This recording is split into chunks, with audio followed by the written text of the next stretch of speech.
In sports, the coach teaches their athlete students certain values such as goal setting and teamwork. Likewise, in beauty pageants, contestants need a coach to instill similar values into their mind. Among other things, beauty competition teach young individuals the importance of preparedness and hard work in order to achieve something meaningful and prestigious in life. Today we welcome Janet Johnson, who has lived the experience of pageantry and can now pass on some of that knowledge during her 2-day promotional modeling and pageantry workshop. Good morning, Janet. Welcome to Good Morning SKN. Good morning. Good morning. It is indeed our pleasure to have you here this morning. So let's do justice to this now. So is this the first workshop you have hosted? No, it's not. I thought so. So can you list the others that you would have? I've done VO, that's the eyebrow workshops, makeup workshops, and other pageant workshops over the years, yes. So what makes this one This special? one is special because I've added the promotional modeling for the young ladies who are interested. All right, so what does that include? Promotional modeling. What does that So it includes branding, sales pitching, beauty as well, walking, how to present yourself in the public, etc. All right, so why did you see a need to include that element this time around? Because I've been doing this for a number of years, and I've recently added promotional modeling to the list of stuff that I do. And more recently, I've begun dealing with the music festival ambassadors. And I saw that there was a lack in how they didn't know exactly how to present themselves to the public. So I realized, okay, this is a gap that I need to fill. So, yeah. Okay, good. So are there any requirements for persons interested in this workshop? Well, 18 and over. 18 and over. And of course, if you're interested in promotional modeling and pageantry. Is there a capacity? Maximum capacity? Yes, I'm trying to do at least 20. You're trying to do at least 20? Okay, Yeah. so walk us through that registration process. What do they have to do? So, of course, I've listed my contact number on the flyer that I posted on Facebook. They call me and I send them the registration form. They complete it. It's a Google form. They complete it and they send it back to me. And of course, if they have any questions, they're free to ask and I'm definitely going to answer. All right, so for the benefit of our viewers, could you look right into that camera and state your contact information? Sure, it's 668-4824. All right, well, that's easy. Very easy. And my voice is giving me trouble already. All right, so I'll take it. So what's one of the things that a participant should know how to do when they leave your workshop? What's that thing that you want them to acquire? I want them to be confident. Definitely. For me, that's step one. Being confident in who they are, accepting who they are, even their faults. I want them to be able to walk in the streets and have a really good posture and poise. Good stuff, good stuff. Is confidence one of the things that you've noticed has been lacking in certain Definitely, definitely. What I've realized is that we turn to the memes that speak about being black and confident and powerful, but then they're just memes. But then when you sit down and you have a conversation with a young lady, you realize, nah, it's not there. It's definitely no eye contact, they slouch, they shy away, so nah, it's not there. So there's a lot, as I said, there's a lot to learn, and I'm hoping that I can fill that gap. And of course, any other persons who are willing or want to come on board, feel free to contact me, and we can just have a partnership. Okay. So Janet, I know you are big in pageantry. Have you yourself ever entered a pageant? I've done a few pageants myself. I've won all. Ooh, look at you, congrats, girl, congrats. Okay, good Yeah. stuff, good stuff. So what does it, with the pageantry package, what does it take? When a young lady comes to you and said, I want to go in for Miss St. Kitts per se, or let's say the show in Nevis, how do you assess and deal with that young lady? Okay, so for me, I think what I'm known for is taking the underdog. Okay. Yes, and I like the excitement of that. I like the challenge of that. So I encourage young ladies to contact me as soon as possible. For example, Miss St. Kitts.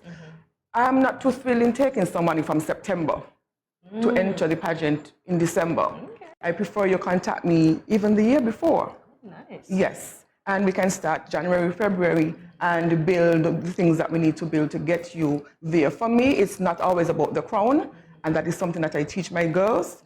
The crown is second for me. It's about building your personal Yes, yes. But Janet, Your are we personal going- and professional growth first. But when we go into the show, we want Of course you want to win, but you cannot get the crown unless you develop yourself first. Because there are persons, they have the crown, but then when you put them out there, they still don't have the etiquette, the confidence. They just train for one part of it, and that's the show. The 3, 4 segments, and that's it. So what about if you put them on in the professional world? How can they apply themselves? Okay, so I try my best to teach them about stuff like that. All right, so speaking to confidence, obviously you're saying your target is not really the crown, but it's about empowering young girls to undertake whatever roles they do after that successfully. Let it be known, I want the crown. Well, of course you want the crown. I don't doubt that you want the crown. There were a couple of thoughts I had when you spoke earlier, though. When you spoke to the underdog, what is your definition of an underdog? Well, for me, the definition, as we like to say, the underdogs, the persons that the public is not looking or expecting to win the crown. What are those traits that they have that would have you identify them as underdogs? So that's the person who would be, one, coming from a ghetto background, so to speak. The person who, when you see them in public, they probably may not have their hair groomed, probably have sandals and what they call camisoles and short jeans in the streets, loud. Yes. So they don't present the actual professional look. Right. So you're looking for shock value on the night of the performance. Yes. Transformation happens. Yes. I get goosebumps when I see where they started to where they end. I get goosebumps. Janet, before the break, we talked a little bit about some of the people that you chaperoned. I didn't name any names, but I'm going to let you take the privilege. You gave us a list. Tashima Brown. Yes, Tashima Brown. She won Miss St. Kitts in 2014. And she crowned my client, Angel Erskine, in 2015. And Angel crowned my client, Katharina Davis, in 2016. I skipped the year after that, and I came back, and I won with Tawana Collins. Okay. And then I won with Hard Eye Ballet. Yes. And then, COVID came along, and then I came back out with, what's her name, Saskia Evans, and I came second one up. Okay, so you have a really good track record. Yeah. Nice. So I didn't hear Makila or Shakira. Those were contestants for Miss St. Kitts, or those? So Michaela Lawrence, that was a few years ago. Okay. But she was from Nevis. She's Farron Lawrence's daughter, as a matter of fact. She came second one up. Oh, nice. Yes, she's overseas now. Okay.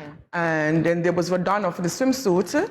Yes, there's so many, like the dozens. Girl, look at that. So, Janet, tell us a bit about your business, Magic Touch. Okay, so the Magic Touch Beauty and Fashion Consultants, as it says, speaks to makeup artistry and dressing persons, making sure that they look good for both pageantry, workplace, church, wherever you want to go. If you're having difficulty in wearing heels, you can come to me and I can teach you how to walk in your heels, for that great event. Even your wedding, I can assist you in choosing the right cut, the right design for your body shape, and yeah. All right, when was it launched? Actually, I started this by accident. From boredom, to be honest. I was pregnant with my daughter. That was 2010. And being home, bored, nothing to do, I started watching YouTube.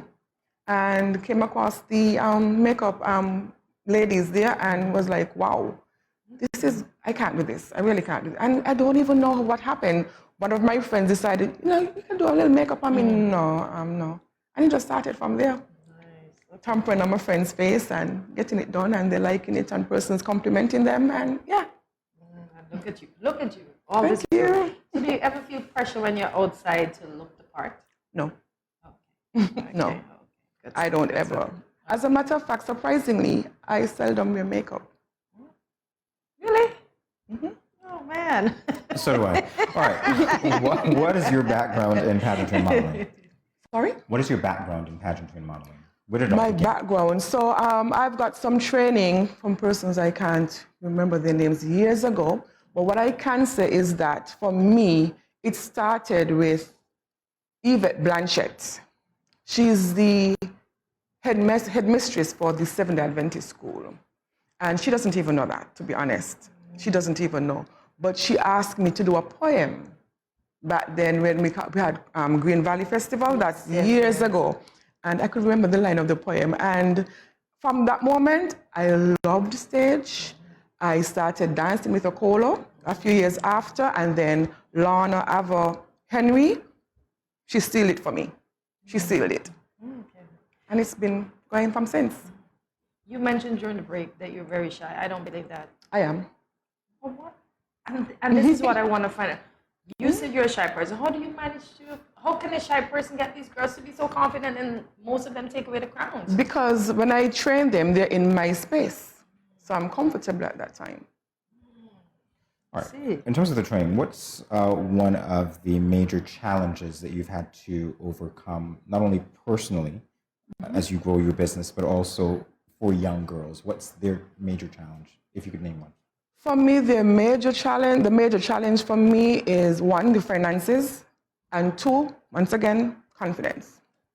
All right. So confidence in the young girls. Yeah. As well. Yeah. Right. So with finances, where do you think help can be garnered for that particular area? For me, one, a young lady needs to know, and they must know that I plan to enter pageantry. I want to enter Miss Kids, Talented Teen, whatever pageant they want to enter, and start planning.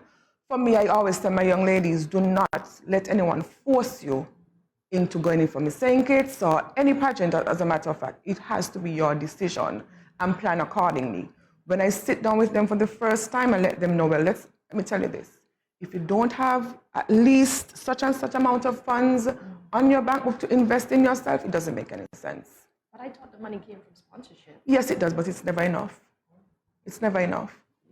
One final question as it relates to confidence and pageantry in young girls. We live in an age where everybody casts judgment. There is social media. You're talking about girls taking the stage and having to deal with confidence. What do you say to them when it comes to, well, people are going to judge you now because you are in the public spotlight? What do you say to them? Well, that is something we have lots of conversations about. You have to understand, one, you have to act according when you're in the public. If you don't want anyone to speak ill of you, you have to play the part.